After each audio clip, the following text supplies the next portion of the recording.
Some people find big round-toe-box boots attractive, but I'm in two minds. My favorite style is the service boot, the modern iteration of the service boot with a sleeker and more almond-shaped toe. But whatever I say, if you like the big round toe box, they sure are comfortable.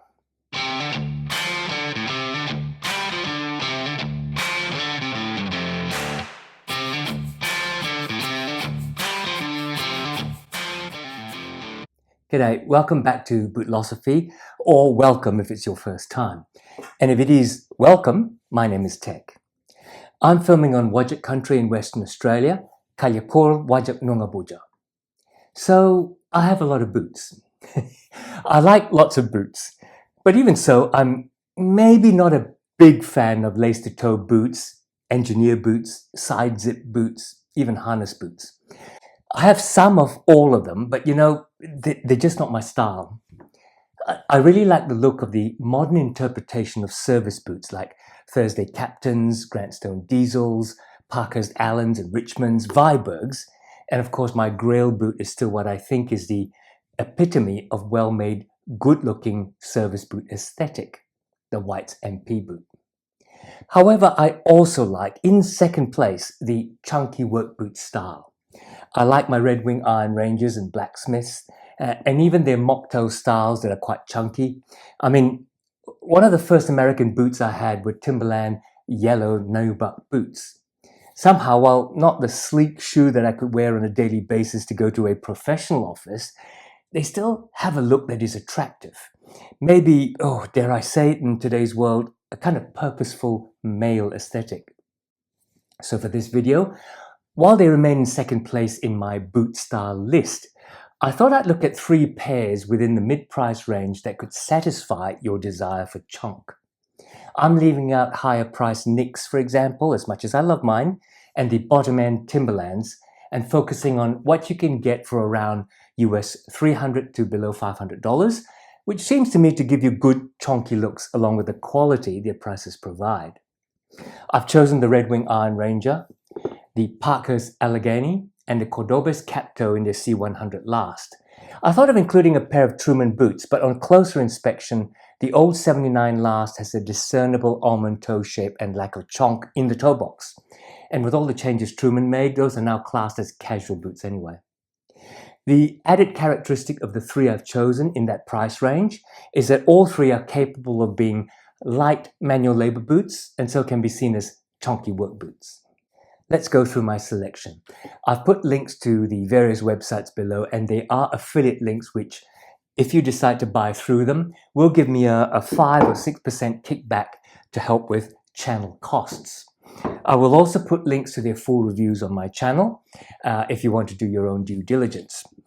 And a note about prices before I continue. I'm filming this in February 2026. And it is notorious in today's post-COVID world that prices in boots can change rather quickly. So just note that the prices I mention are of this time. Let's start with the Red Wing Iron Ranger. This one is the model 8111 in amber harness leather, I beg your pardon. You can go and see my full review, but this is already a well-reviewed boot on YouTube anyway. It is made by Red Wing, based in Red Wing, Minnesota in the US, and was founded there in 1905.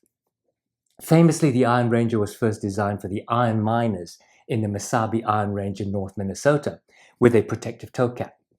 Famously also, the leather is supplied by the SB Foot Tannery, also based in Red Wing from 1872, and now, since 1986, actually owned by Red Wing Shoes. Today's Iron Ranger is actually a redesign of the original Iron Ranger to meet Japan's thirst for all things American heritage.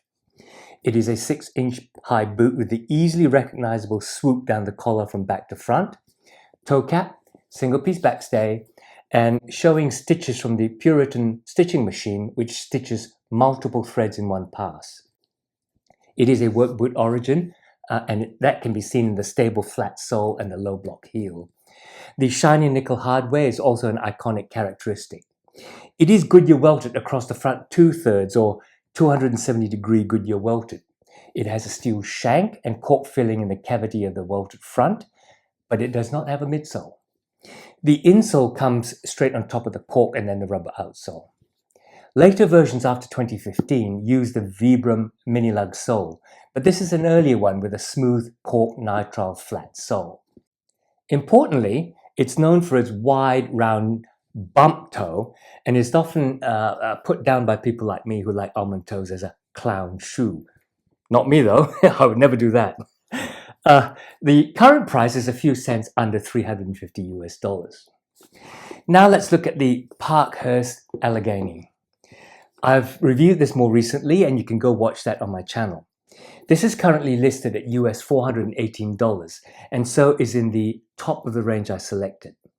It is made in Portugal for US-based brand Parkhurst and is constructed around their relatively new 645 last, which is a Munson-based last with a slightly sprung toe, not dissimilar to Viberg's 310 last at Service Boot, except that one is well over US $500 range. The Allegany comes in a variety of leathers and is a limited run, so from time to time you see that they're actually out of stock, but then new drops will happen every few months.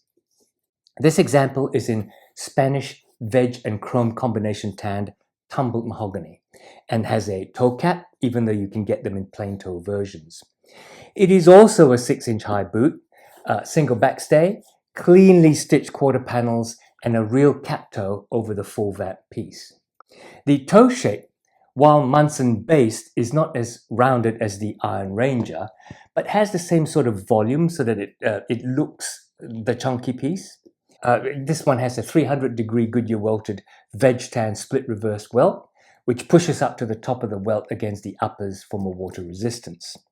It also uses heritage materials in the veg tan insole, veg tan midsole, cork filler, and steel shank. The heel is built up with veg tan lifts and topped by the same proprietary rubber commando lugs as the outsole. While not known as a work boot maker, Parkhurst has a lot of experience making sturdy boots, and this could easily be used in light duties, I think. The third boot I've selected is a little off-piste. This is the Cordobes cap-toe boot, lasted on the rounder C100 last. Cordobes is a made-to-order brand with a few ready-to-wear models. So you can order this exact boot, in fact, in their D25 last, which features a sleeker almond-shaped toe. As you can see, the C100 last has a round and quite voluminous toe box, and you can order it in a variety of local Mexican leathers, as well as in 4 different outsole choices, and even from 3 different types of construction. Apart from the C100 last, I chose a rough-out leather, a locally made flat rubber outsole, and a hand-welted construction. Hand welting is basically the same as Goodyear welting, except that instead of a canvas gemming that's glued to the insole to stitch the welt to, they hand carve a flap in the leather insole and hand stitch the welt through that flap. And then the outside edge of the welt is machine stitched through the welt, the midsole, and the outsole. This is also 270-degree welted, and the heel is also using a leather lift topped by rubber. The construction quality in this first-run model, it's a little rough and ready, but they have improved considerably in the last year. The Cordobes cap toe is also a 6-inch high boot with a pretty flat heel that gives a lot of comfort on the rubber outsole. It also has a single-piece backstay, which in this case ends with a pull tab, little one. As a heritage construction, they also use cork fillers and a steel shank. Pricing can vary depending on your options and whether you buy off the shelf or order MTO, or even now you can order using a bespoke last. The basic model sells for around US $330, the cheapest of the 3. Why would I buy them? In terms of their differential pricing, I think I can confidently say that you get what you pay for. None of these are overpriced for what you get, and I think all 3 are fair value. So that's one reason I'd buy any one of them. It just depends on your pricing affordability. The shared, round, and voluminous toe boxes do provide comfort, which you'll have to accept as a fact, even if you may not like the shape. The differences in fit are more about your preferences. To me, the Parkhurst probably has the best overall fit because they lock my heel in while giving me plenty of room at the ball of the feet and in the toe box. The Cordobes probably has the most sloppy fit because the heels are actually quite roomy for my skinny heels and ankle. In terms of comfort, the Parkhurst is very comfortable, probably most comfy due to the fit of the last. The iron ranges will work out to be comfy, but you do have to work on them. The Cordobes in this format is very comfortable indeed. In terms of looks, if you like chunky, these three have a well-balanced design so that they look workmanlike while retaining some style. And the appeal of that chunky cap-toe box is really nice in each model. Taking them individually, I would buy the Parkhurst because it is well made. Uses leather with a waxy, durable hand and a medium temper, and it molds to your feet. I would buy the Red Wing because it's just a classic. And unless you hate the infamous break-in, you would have to own an American classic, don't you? As for the Cordobes, I'd buy them because of the comfort, in these options at least, and they're well priced. And if that's not enough for you, the options. The options are a winner. Now, the other side of the coin. Why might I give them a miss? First and foremost, the style.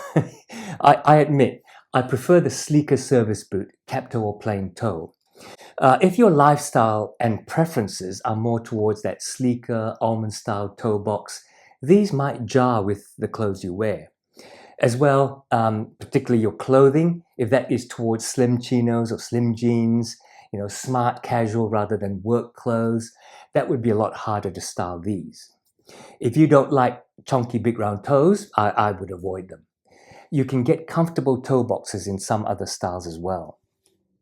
Second, if you want a solid and fit-for-purpose work boot for a landscape gardener or a tradesman, for a builder, contractor, these aren't true work boots. And while they may work for you, they are probably not as long-term durable as purpose-built work boots, which in the heritage style, you can go for Whites or Nicks or any other Pacific Northwest brand. The price is different by many multiples, but if that is your intent, I don't think you should do yourself a disservice by buying at a lower price and then having to repair or replace them more often than if you'd started with a higher priced boot that was fit for purpose. Individually, I wouldn't buy the iron ranges if you're worried about a tough break-in period with a lot of blisters. That's not even a prediction, that is a promise. I also find that the iron ranges can become uncomfortable as the edges of the thick leather insoles start to be more noticeable around the edges of your feet once your feet sink in them. The Cordobes, probably the long-term quality isn't there yet, to be honest. They are great as a cool-looking and general-use work or even casual boot, but you get what you pay for. If you're aware of that, they are a good addition to your boot rotation. Finally, the Parkhurst Allegany. Don't buy them if you call them the Parkhurst Allegany. No, joking aside, you may not like them because while the last and toe box are based on the anatomical Munson last, the tip of the toe box is probably the narrowest of the three. So there you are, my thoughts on which big, chunky, round toe work style boots you might be interested in a certain range of pricing if you're interested in that style. Sure, you can go for broke and get a Nicks Overlander or a White's Logger, but I've chosen 3 models for you in that affordable mid-price range, which are built within heritage build standards. I've shown you their character and style, and I've even given you some pointers, in my opinion, about why I would buy them and why I wouldn't. I'm sure you can think of plenty more, so go on. Let me know in the comments below. And for sure, if you like this video, I would appreciate a thumbs up down below. It really does help me in my channel. And of course, if you're not subbed, where have you been? Go on and sub. I'll be back next week, so please take care of yourselves out there and see you again soon.